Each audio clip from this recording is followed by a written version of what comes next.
हर्षवर्धन त्रिपाठी जी, मामला इस बात पर अब आ गया कि नहीं, योगी आदित्यनाथ अगर कठोर हैं गुंडई पर, अगर कठोर हैं वो लोग जो कानून पर नहीं चल रहे हैं, तो आप कह रहे हैं वो कानून संगत नहीं है। हर्षवर्धन जी।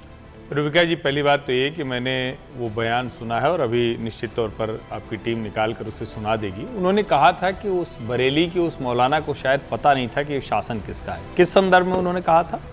उस संदर्भ में कहा था जब तौकीर रजा के भड़काने के बाद लोग वहाँ सड़कों पर निकल आए, और वो हालात देखिए, पुलिस ने किस तरह का संयम दिखाया और किस तरह से सबको बचाया है, वरना तो वहाँ क्या हाल होता वो समझना मुश्किल था। लेकिन ये जो पूरा आई लव मोहम्मद के बहाने जो एक देश में अजीब किस्म की एक स्थिति पैदा करने की कोशिश की जा रही है, दो लोग, एक मौलाना अंसार रजा और दूसरे जो समाजवादी पार्टी के प्रवक्ता हैं फराज किदवई, इन दोनों लोगों को आप लोग ध्यान से सुनिए। ये गूंज में रूबिका जी ने आज बड़ा अच्छा काम किया है। मौलाना अंसार रजा ने सारी बात कहने से पहले क्या कहा कि आपकी स्क्रीन पर जो चल रहा है जरा उसको ठीक करा लीजिए। और ये मैं पहले दिन से हर डिबेट में कह रहा हूं कि भाई ये मत कीजिए, आई लव मोहम्मद जैसी कैंपेन मत चलाइए। आपको करना है तो आप अपने घर पर लगाइए, जहां आपकी अपनी संपत्ति है वहां लगाइए। कोई रंगोली बना देगा, कोई बैनर लगा देगा, गलती से कुछ हो गया तो पता चला कि फिर मौलाना अंसार रजा भी नहीं बचा पाएंगे, सरतन से जुदा टाइप मामला हो जाएगा।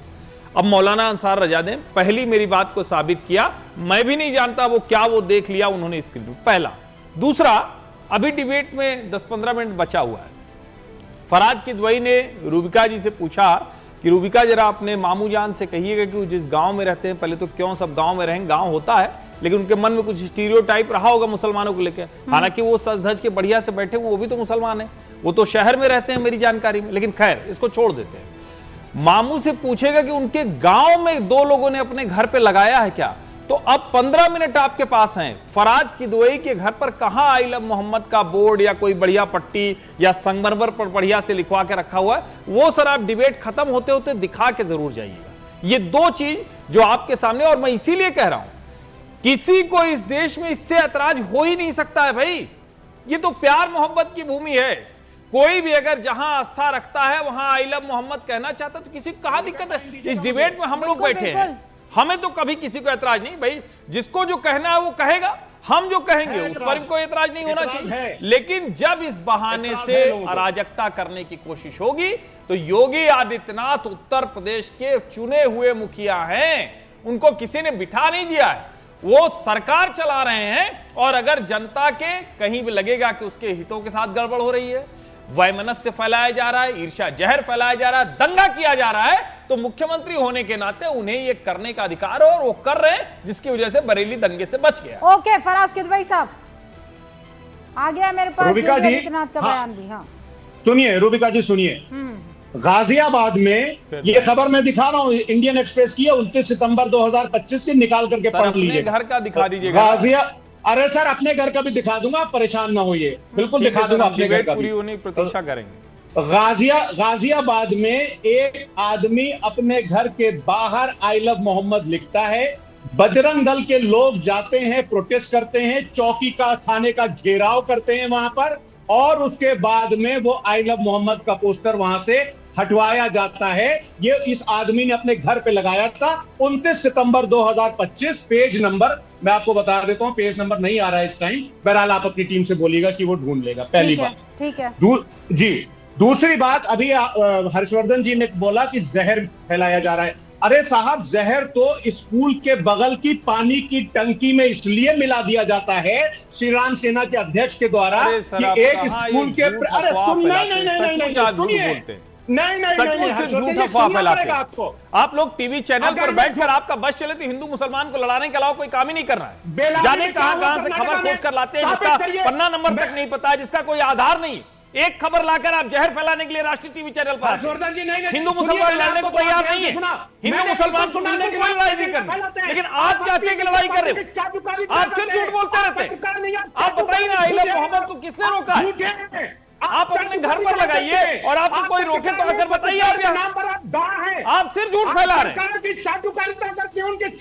आपको जहर नहीं फैलाने को मिलेगा तो आप कहेंगे चाटुकारिता कर रहे हो। आपको जहर में फैलाने नहीं दूंगा, ईर्ष्या घृणा नहीं फैलाने दूंगा। मैं कह रहा हूं फराज खिदवई ये चाह रहे हैं, किसी को यहां कोई दिक्कत नहीं, किसी हिंदू मुसलमान को लड़ना नहीं है, लड़ाई करने के लिए आप पता नहीं आप क्यों ये करना चाहते हैं।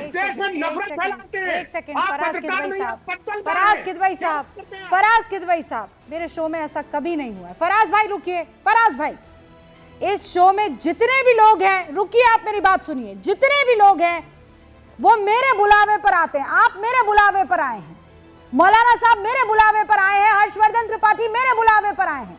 आप सबकी इज्जत, आप सबकी डिग्निटी मेरी रिस्पॉन्सिबिलिटी है और मैं किसी को भी, किसी के भी पर्सनल अटैक की अनुमति नहीं दूंगी, नहीं दूंगी फराज जी, नहीं दूंगी। कोई आपको अगर पर्सनली अटैक करेगा फराज भाई, तो मैं यहां मौजूद हूं, उसे नहीं बोलने दूंगी, उसके मुंह पे ताला लगा दूंगी।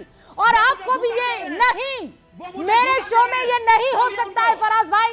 और आप मत, नहीं, मैं आपको पर्सनली जानती हूं, आप इस तरीके की भाषा का इस्तेमाल नहीं करते हैं। हर्षवर्धन त्रिपाठी जी एक रिस्पेक्टफुल पत्रकार है, रिस्पेक्टेड पत्रकार है। सर नहीं, आपको नापसंद है, बात अलग हो सकती है। आपकी आइडियोलॉजी को वो पसंद करे ना पसंद करे, बात अलग हो सकती है, लेकिन आप तरह तरह के शब्द उनके लिए इस्तेमाल करेंगे, मैं उसकी इजाजत आपको नहीं दूंगी। झूठ बोलेंगे आप झूठ बोलने पर उन पर अटैक कीजिए, लेकिन आप जिस तरीके की शब्दावली का इस्तेमाल कर रहे हैं वो किसी कीमत पर नहीं कर सकते हैं सर।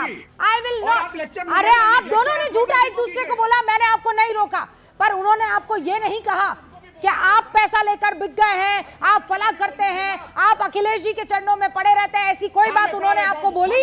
अगर बोली होती फराज भाई तो मैं उनको अभी यहाँ पर रोकती। मैं पड़ा रहता हूँ अखिलेश जी के चरणों में, ये मानेंगे? क्या बात कर रही हैं आप? बीच जब मैं बोलने चलता हूँ बीच में डिस्टर्बेंस होने लगता है। फिर कह रहा हूँ, इसने इस पूरे इस डिबेट ने फराज किदवई का चरित्र लाया है। मैं इनको अब भी कुछ नहीं कहूंगा। आप अपने चरित्र की बात करिए। मैं इनको अब भी कुछ नहीं कहूंगा। आप अपने इनको जो भी कहना है, और मैंने अपने किसी बयान में कोई झूठ नहीं बोला। फराज किदवई की समस्या है कि चिढ़ जाते हैं, बार बार पकड़े जाते हैं, हर डिबेट में ये सिर्फ घृणा फैलाने वाला काम करते हैं। किसमें पकड़े गए बताइए, किसमें पकड़े गए? मौलाना मैं चुनौती देता हूं, कहा मैं चुनौती देता हूं, बताइए किसमें पकड़े गए? क्यों नबी के नाम पर आप लोग झगड़ा फैला रहे हैं? लेकिन फराज किदवई को झूठी बात करनी है, फराज किदवई को घृणा फैलानी है, फराज किदवई को सिर्फ और सिर्फ हिंदू मुसलमान लड़े। लेकिन मैं आपसे लड़ूंगा नहीं फराज किदवई।